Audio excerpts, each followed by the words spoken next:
بسم اللہ الرحمن الرحیم اللہم یا رحمن یا رحیم و یا ارحم الراحمین وصلی علی من ارسلتہ رحمتا للعالمین۔ نہایت ہی واجب الاحترام بزرگان محترم، برادران عزیز، آج جو عمل ہم آپ کی خدمت میں پیش کر رہے ہیں، یہ وہ عمل ہے جو انسان کو نظر بد سے بچاتا ہے، دشمنوں سے بھی حفاظت ہوتی ہے اور بیماری اور امراض سے انسان محفوظ رہتا ہے۔ حضرت امیر معاویہ رضی اللہ تعالیٰ عنہ ملک شام میں گئے ہوئے تھے۔ ملک شام میں حضرت کی طبیعت کچھ خراب ہو گئی، بخار ایسا چڑھا کہ ختم نہ ہوا۔ حضرت کے جو ساتھی تھے، ان میں سے ایک ساتھی نے حضرت کو ایک ٹوپی پہنا دی سر پر۔ حضرت کا بخار ختم ہو گیا۔ حیران ہوئے کہ ٹوپی میں کیا ہے۔ اس کو کھول کر دیکھا تو اس میں یہ دعا لکھی ہوئی تھی۔ اس دعا کی برکت سے اللہ عز و جل نے حضرت امیر معاویہ رضی اللہ تعالیٰ عنہ کو شفا عطا فرما دی۔ یہ قرآنی آیات بھی ہیں۔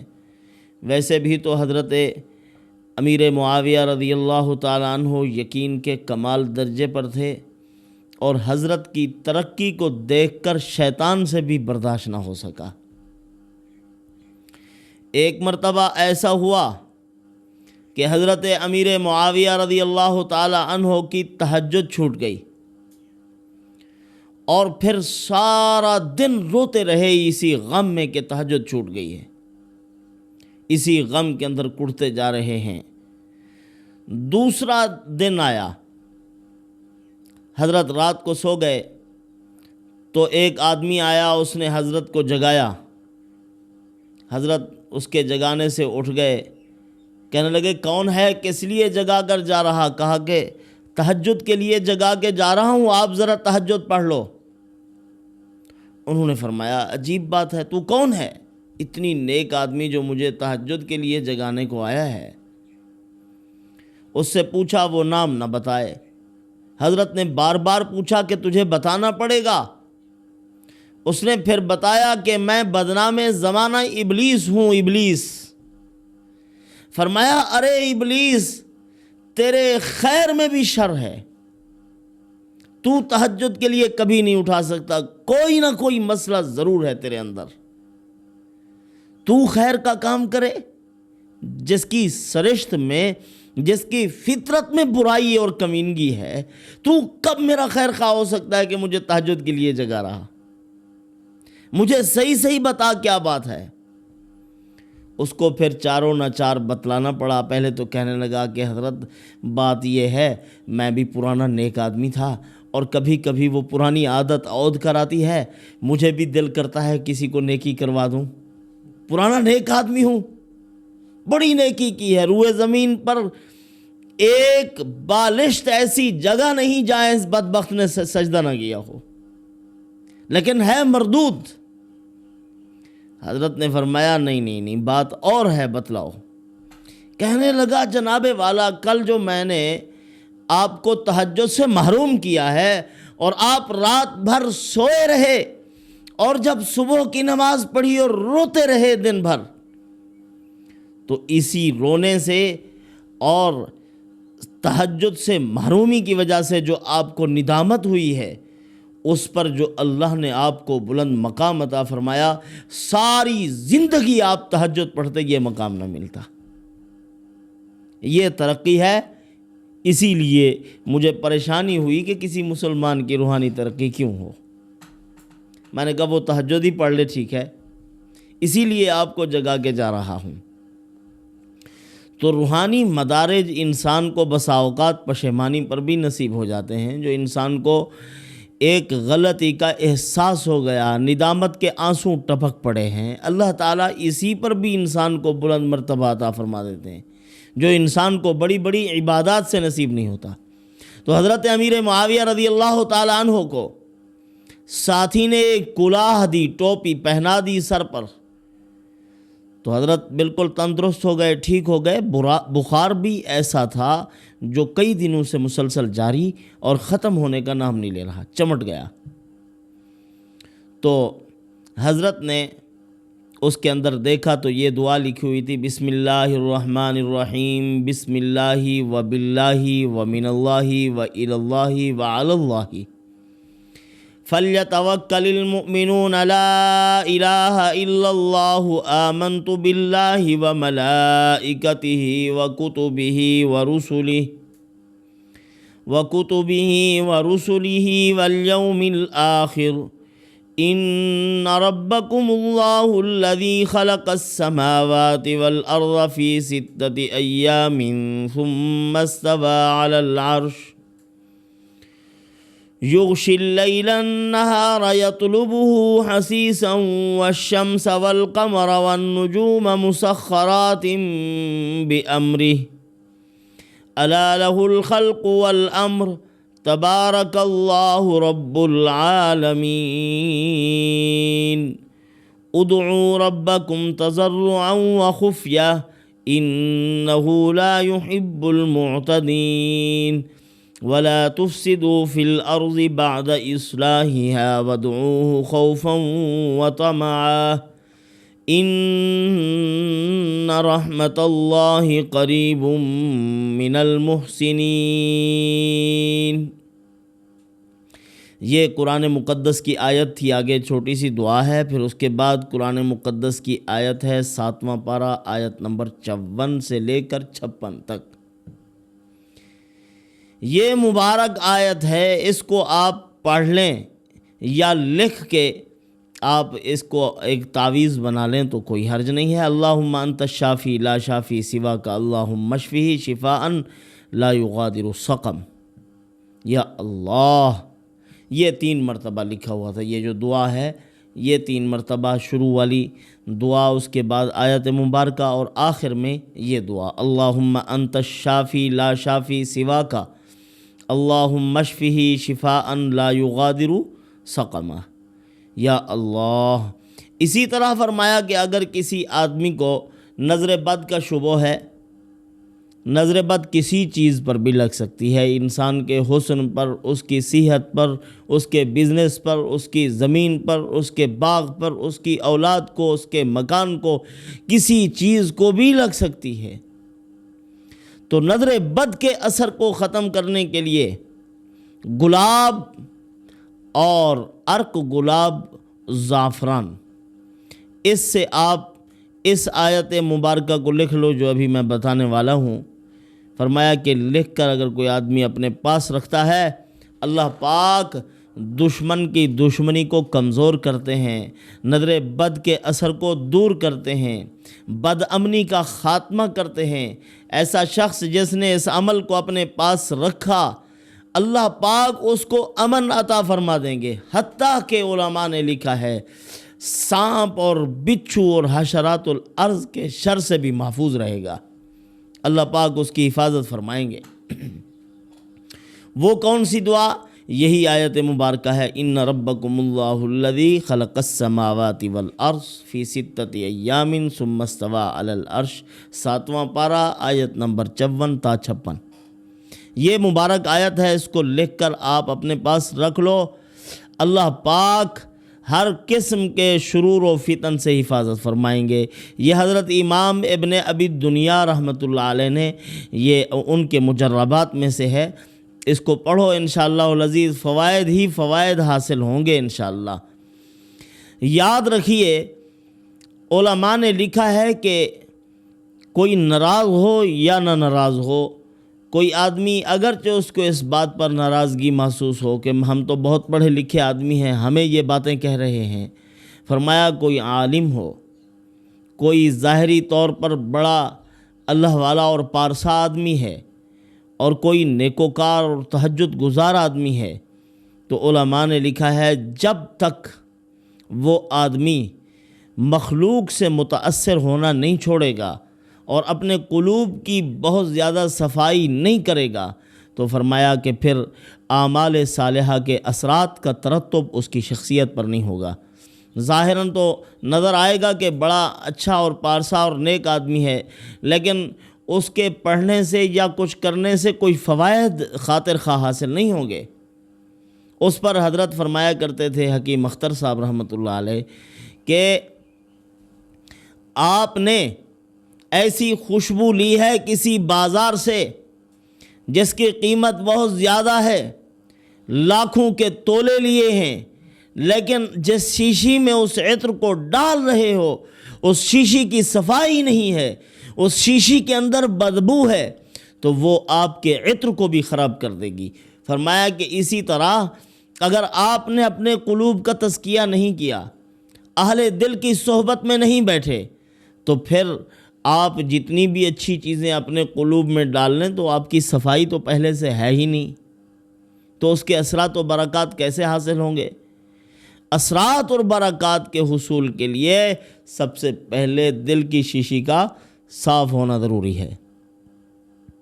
اور فرمایا کہ ایسے لوگ جو اللہ کا قرب حاصل کرنے والے ہیں وہ مخلوق سے مرعوب نہیں ہوتے کبھی بھی۔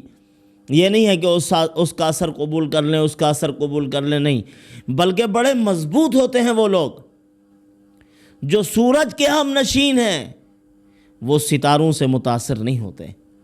اللہ کی تجلیات کو لینے والے، اہل دل کی صحبت میں بیٹھنے والے، جن کے بارے میں حضرت جلال الدین سیوطی رحمۃ اللہ علیہ نے، علامہ جلال الدین رومی رحمۃ اللہ علیہ نے لکھا ہے، ہیچ قوم را خدا رسوا نہ کرد تا دل صاحب دل نامش بدرد۔ کوئی قوم اس وقت تک رسوا نہیں ہو سکتی جب تک کہ وہ کسی اللہ والے کا دل نہ دکھائے۔ جب اہل دل کا دل دکھاتے ہیں تو پھر رسوا ہوتے ہیں اور پھر ذلیل ہوتے ہیں۔ اسی لیے اللہ والوں کی ہم نشینی بہت ضروری ہے، اور جو چیز اللہ عطا فرما دیں اس پہ شکر کرو، اور جو چیزیں اللہ لے لیں اسی کی سمجھتے ہوئے خاموش ہو جاؤ، صبر کر لو۔ حدیث پاک میں ہے، ان للہ ما اخذ ولہ ما اعطا، یہ مشکل کے اوقات کی دعائیں ہیں کہ بے شک جو اللہ نے لے لیا ہے وہ اسی کا تھا اور اسی نے ہی عطا کیا تھا، اور وَلَهُ مَا أَعْطَى، جو دیا اسی کا، جو لے لیا ہے وہ بھی اسی کا ہے۔ اگر ایک آدمی آپ کو پہننے کو گھڑی دے دے، کہے بابا اس کو استعمال کرو، لیکن یہ آپ کی نہیں ہے، کبھی بھی لے سکتا ہوں، 10 سال تک گھڑی پہننے کو دے دی، 10 سال کے بعد کہتا ہے کہ وہ گھڑی میری واپس کر دو۔ اب اس کا یہ مطلب نہیں ہے کہ وہ بندہ ناراضگی کا اظہار کرے کہ آپ نے یہ گھڑی کیوں لے لی ہے، بابا اس کی تھی، اس نے لے لی ہے۔ اب اس بندے کو اس پر بجائے ناراضگی کے اظہار کے خوشی کا اظہار کرنا چاہیے اور شکر ادا کرنا چاہیے کہ آپ کی بہت بڑی مہربانی ہے، میں اس پر بھی صبر کرتا ہوں کہ یہ آپ نے لے لیا ہے، اور اتنی عرصے تک آپ نے یہ نعمت مجھے دے رکھی ہے، تو فرمایا کہ اس پر ہم آپ کا شکریہ بھی ادا کرتے ہیں کہ یہ نعمت آپ نے ہمیں دی تھی۔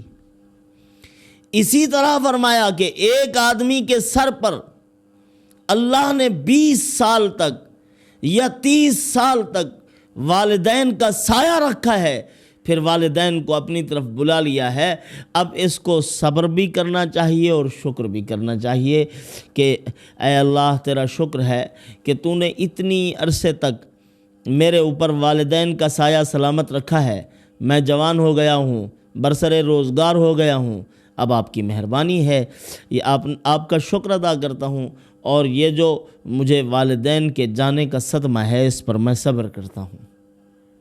ایسے کرنا چاہیے نا، نہ یہ کہ ایک نعمت چھن گئی پھر اس پر چیخو پکار۔ وہ اللہ نے اگر لے لی ہے تو صبر بھی اور شکر بھی، دونوں چیزیں ہونی چاہیے، پھر جا کر انسان کو اللہ عز و جل بلند مرتبہ بھی عطا فرماتے ہیں، اس کے والدین کو بھی اونچا مقام نصیب ہوتا ہے، اور اس کو بھی اللہ پاک اونچا مقام عطا فرمائیں گے صبر کی بدولت۔ ہر کام کی جو غرض و غایت ہے اس میں اللہ کی رضا کو شامل ہونا چاہیے، اور ہر عمل کو بندہ نیکی تو سمجھ رہا ہوتا ہے کہ میں یہ جو کام کر رہا ہوں یہ بہت اچھا کام ہے، یہ میری نیکی کا کام ہے۔ بسا اوقات انسان نیکی سمجھ کر کام کرتا ہے، شرعی اصولوں سے ہٹے ہوئے ہونے کی وجہ سے وہ کام نیکی نہیں بنتے۔ اسی پر لوگ فخر کرتے تھے، ابو جہل اور اس کا قبیلہ، اس کے خاندان کے لوگ کہا کرتے تھے اجعلتم سقایت الحاج و عمارت المسجد الحرام، ہم مسجد حرام کی حفاظت کرتے ہیں، جھاڑو دیتے ہیں، خدمت کرتے ہیں، اور اسی طرح آنے والے حجاج کرام کو پانی پلاتے ہیں، ان کو ستو پلاتے ہیں، ان کی تو بہت خدمت کرتے ہیں، ہم تو بہت اچھے لوگ ہیں۔ آپ بتاؤ ان کو کچھ ملے گا اس کا ثواب، اس عمل کی کوئی جزا ان کو ملے گی؟ کچھ بھی نہیں ہے ان کے لیے۔ نیکی سمجھ کر کر رہے ہیں، بنیادی طور پر جس ذات عالی کے لیے وہ کہتے ہیں کہ ہم اللہ کو راضی کر رہے ہیں، ان کے اپنے عقائد ٹھیک ہے ہی نہیں، تو ان کو ثواب کیسے ملے گا؟ تو سب سے پہلے ضروری ہے عقائد کی اصلاح، اپنے آپ کو راہ راست پر ڈالنا، پھر اس کے بعد اگر دعا مانگو گے تو دعائیں مؤثر ہوں گی۔ دعا مانگنے کا طریقہ کیا ہے؟ علماء نے لکھا ہے کہ جب بھی اللہ تعالیٰ سے دعا مانگ رہے ہو تو دعا کے آداب اللہ پاک نے قرآن مقدس میں بیان فرمائے ہیں۔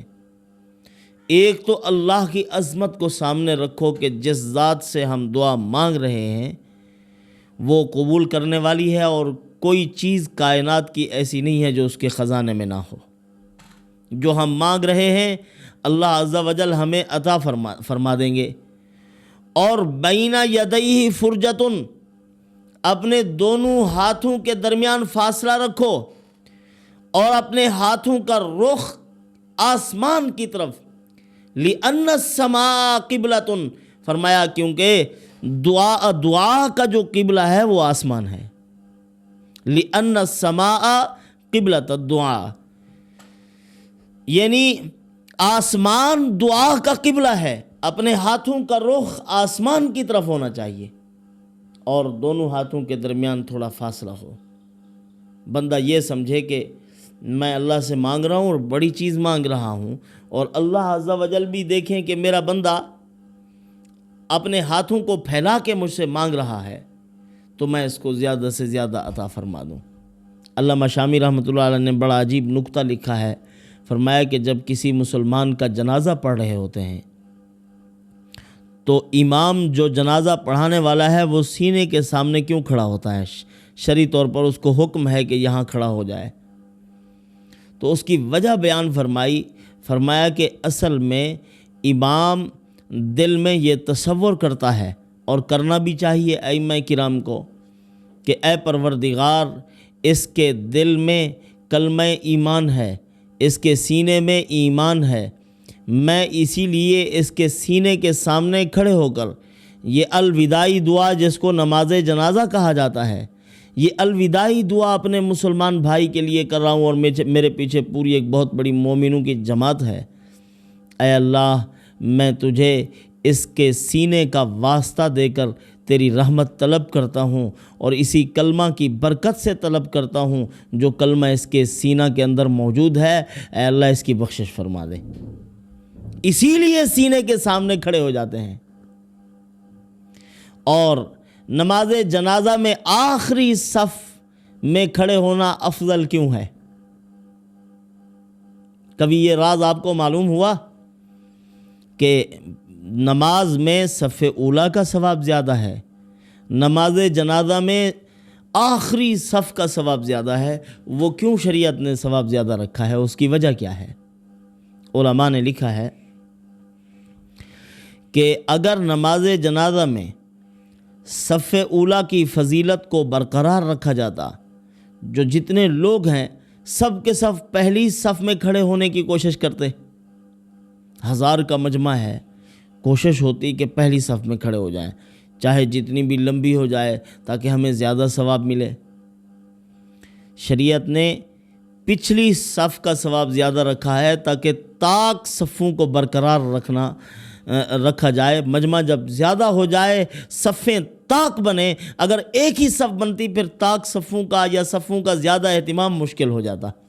اسی لیے پچھلی سے پچھلی صف، اخیر صف میں جو پڑھے گا اس کو بہت زیادہ ثواب ملے گا، یعنی صفیں زیادہ بن جائیں گی اور تکثیر تعداد بھی ہوگی، طاق کا عدد بھی برقرار رہے گا۔ شریعت کی حکمت یہ ہے، شریعت کے ہر حکم میں حکمت موجود، ہر حکم میں حکمت ہے، ایک ایک حکم کے اندر ہزاراں حکمتیں ہیں۔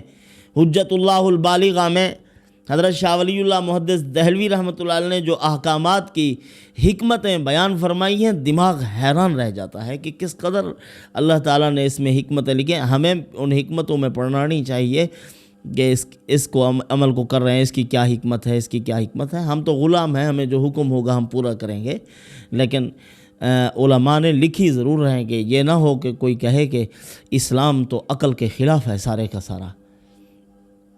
اسلام کے تمام احکامات انسانی فطرتی اصولوں کے عین مطابق ہیں، اور ہر ایک حکم کے اندر ہزارہ حکمتیں پوشیدہ اور مضمر ہیں۔